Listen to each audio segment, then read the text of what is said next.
नमस्ते, आप सभी का नंदन स्कूल यूट्यूब चैनल पर स्वागत है।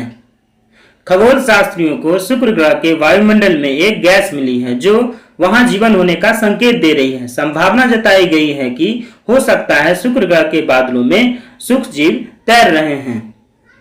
उस गैस का नाम है फॉस्फिन अणु, जो एक फास्फोरस के कण और 3 हाइड्रोजन के कणों से मिलकर बना है। धरती पर फॉस्फिन का संबंध जीवन से है। ये पेंगुइन जैसे जानवरों के पेट में पाए जाने वाले सूक्ष्म जीवों से जुड़ा है या दलदल जैसी कम ऑक्सीजन वाली जगहों पर पाया जाता है। इस गैस को माइक्रो बैक्टीरिया ऑक्सीजन की अनुपस्थिति में उत्सर्जित करते हैं। फॉस्फिन को कारखानों में भी बनाया जा सकता है, लेकिन शुक्र ग्रह पर तो कारखाने हैं ही नहीं और निश्चित रूप से वहां कोई पेंगुइन भी नहीं है। तो शुक्र ग्रह पर यह गैस क्यों है, और वो भी ग्रह की सतह से 50 किलोमीटर ऊपर? ब्रिटेन की कार्डिफ यूनिवर्सिटी के प्रोफेसर जेन ग्रिप्स और उनके सहकर्मियों का बस यही एक प्रश्न है। उन्होंने नेचर एस्ट्रोनॉमी नाम के जर्नल में एक शोध पत्र प्रकाशित किया, जिसमें उन्होंने शुक्र पर फॉस्फिन मिलने के अपने निरीक्षण को विस्तार से लिखा है। साथ ही अपनी जांच के बारे में लिखा है, जिसमें उन्होंने ये बताने की कोशिश की है कि ये अणु किसी प्राकृतिक और जैविक प्रक्रिया से बना हो सकता है। हालांकि वैज्ञानिकों की टीम ने शुक्र पर जीवन मिलने का दावा नहीं किया है, बल्कि कहा है कि समन्वय में और भी पता लगाया जाना चाहिए। कैसे मिली जीवन का संकेत देने वाली गैस? कार्डिफ यूनिवर्सिटी के प्रोफेसर जेन ग्रिप्स और उनके साथियों ने हवाई के मोना केआ ऑब्जर्वेटरी में जेम्स क्लर्क मैक्सवेल टेलीस्कोप और चिली में स्थित Atacama Large Millimeter Array Telescope की मदद से शुक्र ग्रह पर नजर रखी। इससे उन्हें फॉस्फिन के वर्णक्रम हस्ताक्षर स्पेक्ट्रम सिग्नेचर का पता लगा, जिसके बाद वैज्ञानिकों ने संभावना जताई है कि शुक्र ग्रह के बादलों में यह गैस बहुत बड़ी मात्रा में है।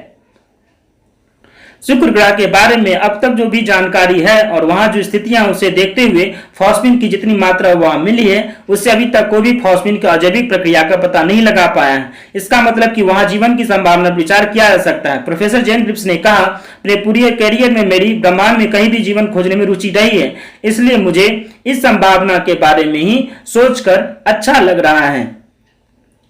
यह महत्वपूर्ण क्यों है? पड़ोसी ग्रह शुक्र पर जीवन की संभावना सौर मंडल के दूसरे किसी भी ग्रह से कम मानी जाती है। शुक्र पर वायुमंडल की मोटी परत है, जिसमें कार्बन डाइऑक्साइड की अधिकता है। यहाँ के वातावरण में 96% कार्बन डाइऑक्साइड है। इस ग्रह पर वायुमंडलीय दबाव पृथ्वी के मुकाबले 90 गुना ज्यादा है। सतह का तापमान किसी भट्टी की तरह 400 डिग्री सेल्सियस से ज्यादा है। इसलिए अगर आपने शुक्र ग्रह पर पैर रखा तो कुछ ही सेकंड में आप उबलने लगेंगे। इसलिए अगर शुक्र पर जीवन होता भी है तो वह हम 50 किलोमीटर ऊपर मिलने की ही उम्मीद कर सकते हैं।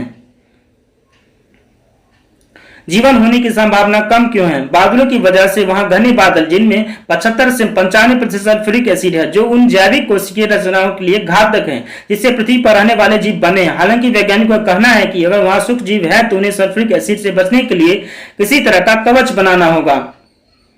मैसाचुसेट्स इंस्टीट्यूट ऑफ टेक्नोलॉजी से जुड़े डॉक्टर विलियम बेंस कहते हैं, हम एक ऐसे बैक्टीरिया की बात कर रहे हैं जिसने अपने आसपास टेफ्लॉन से भी मजबूत कवच बना लिया है और खुद को उसको अंदर एक मत सील कर दिया। लेकिन फिर वो खाते कैसे हैं, वो गैस उत्सर्जन अवशोषण कैसे करते हैं, यह अपने आप में एक विरोधाभासी है।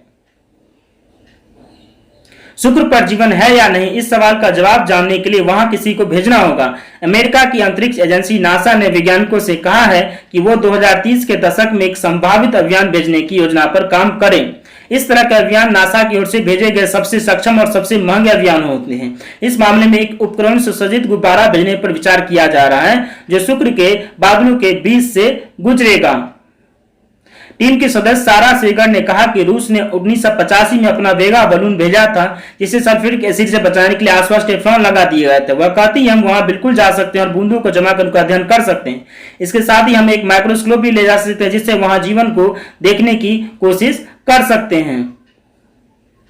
वेस्टमिंस्टर विश्वविद्यालय से डॉक्टर लुइस डॉर्टन उम्मीद बताते हैं, अगर शुक्र के ऊपरी बादलों पर जीवन मिलता है तो इससे हमें कई चीजों को समझने में मदद मिलेगी, क्योंकि इसका मतलब हो सकता है कि हमारी आकाशगंगा में कई जगह जीवन हो सकता है। ऐसा हुआ तो शायद हो सकता है कि जीवन के लिए पृथ्वी जैसा ग्रह होना जरूरी नहीं, बल्कि वो हमारी आकाशगंगा में शुक्र जैसे बेहद गर्म ग्रहों पर भी पाया जा सकता है।